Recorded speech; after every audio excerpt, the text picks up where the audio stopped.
Hello friends, எல்லோரும் எப்படி இருக்கீங்க?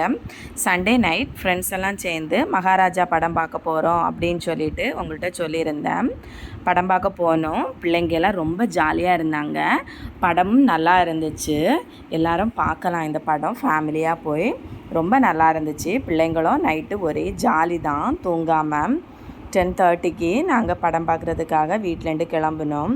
வீட்டிலேருந்து கிளம்பும்போது என்ன ஆயிடுச்சுன்னா, அவசரமாக பஸ்லேருந்து இறங்கும்போது கால் சுளுக்கு விட்டது மாதிரி ஒரு சவுண்டு கேட்டுச்சு.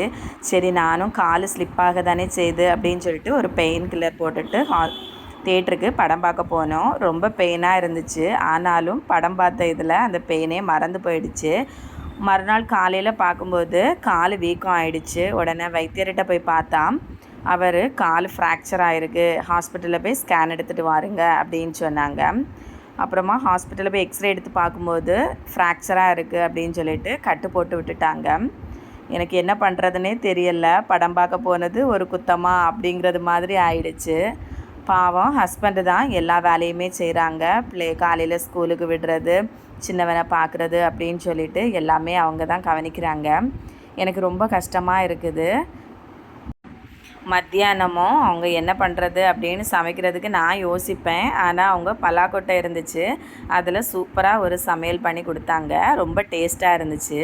நானே இதுவரையும் அப்படி செய்ததில்லை. ஆனால் அவங்க அவ்வளோ டேஸ்ட்டாக செய்து தந்தாங்க. என்னையும் ஒரு குழந்த மாதிரி அவ்வளோ கேர் பண்ணி பார்த்துக்கிறாங்க.